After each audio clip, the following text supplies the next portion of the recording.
वित्त मंत्री निर्मला सीतारमण ने लगातार 8वीं बार बजट प्रस्तुत करके एक रिकॉर्ड कायम कर दिया है। एक महिला वित्त मंत्री के रूप में तो यह बहुत बड़ा रिकॉर्ड है जिसे शायद तोड़ पाना संभव नहीं होगा।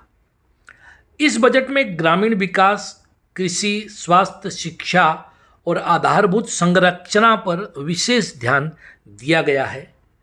नई कर नीति अगले सप्ताह संसद में प्रस्तुत होगी।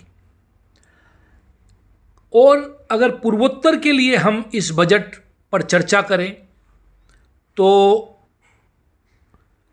बिहार और पूर्वोत्तर के लिए विशेषकर विशेष प्रावधान इस बजट में रखे गए हैं। बिहार में राष्ट्रीय खाद्य प्रौद्योगिकी संस्थान स्थापित होगा। नामरूप असम में यूरिया उत्पादन संयंत्र स्थापित होगा जिसमें 12.7 लाख मीट्रिक टन यूरिया उत्पादन का लक्ष्य है। कपास उत्पादन को विशेष बढ़ावा देने के लिए बजट में प्रावधान रखा गया है। ग्रामीण युवाओं के लिए रोजगार के अवसर बढ़ाने की योजना भी है। इसके अलावा यह बजट निर्मला सीतारमण का मानना है कि प्रधानमंत्री मोदी के दूरदर्शी नेतृत्व में पूर्वोत्तर भारत देश के नए युग के आर्थिक विकास के लिए अष्टलक्ष्मी के तौर पर अपनी क्षमताओं को हासिल करते हुए आगे बढ़ रहा है। इस पूरे क्षेत्र में इंडिया पोस्ट पेमेंट बैंक की 100 से अधिक शाखाओं के साथ समावेशी बैंकिंग अंतिम छोर तक पहुंचने के लिए तैयार है। यह क्षेत्र प्रत्येक व्यक्ति को वित्तीय समावेशन के दायरे में ला रहा है और सुनिश्चित कर रहा है कि सरकारी लाभ उन्हें सीधे बैंक में प्राप्त हो। जनजातीय बहुल गांवों और आकांक्षीय जिलों में जनजातीय परिवारों के लिए संतृप्त कवरेज को अपनाते हुए विशिष्ट प्रधानमंत्री जनजातीय उन्नयन ग्राम अभियान लागू किया जाएगा, जिससे इन गांवों में रहन सहन के बेहतर मानक सुनिश्चित होंगे और कुल मिलाकर जीवन की सकल गुणवत्ता में सुधार आएगा। इस कार्यक्रम से 63,000 से अधिक गांवों को लाभ पहुंचेगा और 5 करोड़ से अधिक जनजातीय लोग लाभान्वित होंगे।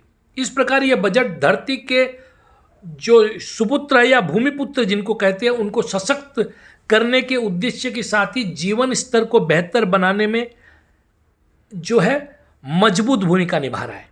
केंद्रीय बजट में ब्रह्मपुत्र और इसकी सहायक नदियों द्वारा हर साल बाढ़ के कारण इन नदियों में बाढ़ आता है उस चिंता को भी पहचाना गया है और इसके लिए असम में बाढ़ प्रबंधन और संबंधित परियोजनाओं के लिए सहायता के प्रावधानों की घोषणा की गई है। इससे असम में सभी को बड़ी राहत महसूस होगी। जैसा कि उम्मीद की जा रही थी कि लोगों के जानमाल के नुकसान को कम करने के लिए बाढ़ की जो समस्या है इस पर विशेष रूप से ध्यान दिया जाएगा। और सर्बानंद सोनोवाल जो केंद्रीय मंत्री हैं, पूर्व मुख्यमंत्री हैं, उन्होंने इस बात के लिए प्रधानमंत्री का आभार भी व्यक्त किया है। इसके अलावा अपना जो पिटारा खोला है उस पिटारे में और मुख्य चीज़ क्या है उस पर हम चर्चा कर रहे हैं।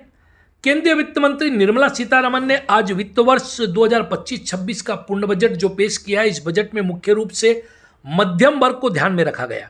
विपक्ष के हंगामे के बीच वित्त मंत्री ने कहा, हमारा लक्ष्य सभी का विकास है। भारत की अर्थव्यवस्था दुनिया में तेजी से आगे बढ़ रही है। सबसे बड़ा धमाका उन्होंने आयकर छूट में किया। यह 12 लाख रुपए तक की आय पर कोई भी कर नहीं देना होगा।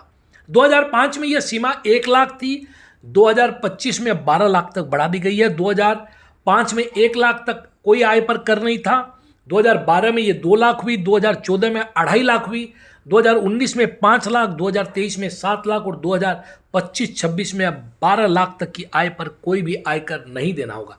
आयकर रिटर्न दाखिल करने की समय सीमा 2 साल से बढ़ाकर 4 साल कर दी गई है। एआई और शिक्षा के क्षेत्र में भी बड़े ऐलान किए गए हैं। एआई सेंटर ऑफ एक्सीलेंस स्थापित करने के लिए 500 करोड़ रुपए का प्रावधान है। देश भर में 5 national centre of excellence for skilling स्थापित किए जाएंगे। आईआईटीज में 65,000 सीटों की वृद्धि की जाएगी। मेडिकल शिक्षा में अगले 5 सालों में 65,000 सीटें बढ़ाई जाएंगी। 2025 में 10,000 मेडिकल सीटें बढ़ेंगी। अन्य जो बड़ी घोषणा है, बीमा क्षेत्र में अब 100% FDI यानी कि विदेशी निवेश, प्रत्यक्ष विदेशी निवेश जो है उसको मंजूरी दे दी गई है। देश के 50 प्रमुख पर्यटन स्थलों के विकास की योजना है। 37 आवश्यक दवाओं और 13 सहायक दवाओं को पूरी तरह से कर मुक्त कर दिया गया है। महिला उद्यमियों के लिए अच्छी खबर है, 2 करोड़ तक के ऋण की व्यवस्था की गई है। किसानों के लिए किसान क्रेडिट कार्ड KCC की सीमा 3 लाख से बढ़ाकर 5 लाख कर दी गई है।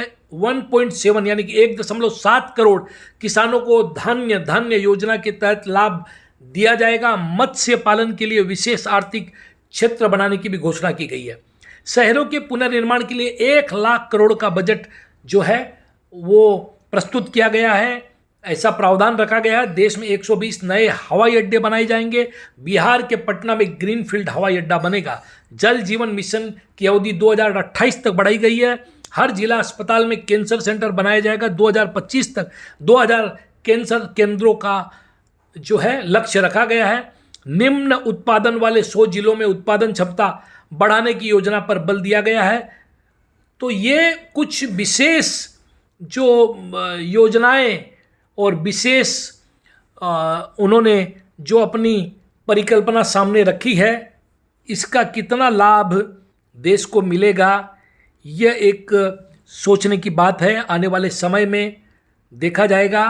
किंतु कुल मिलाकर यह जो बजट है, इसमें मध्यम वर्गीय लोगों को, किसानों को खुश करने की चेष्टा की गई है। पूर्वोत्तर और बिहार पर भी ध्यान देने की कोशिश की गई है। देखते हैं आने वाले समय में इसके लिए जो आवश्यक पूंजी है, वह पूंजी किस प्रकार से जो है निवेश की जाती है, ताकि ये जो लक्ष्य रखा गया है इसकी प्राप्ति की जा सके। देखते रहिए नॉर्थ ईस्ट तक। सब्सक्राइब करना नहीं भूले। वंदे मातरम। भारत माता की जय। जय आयोग।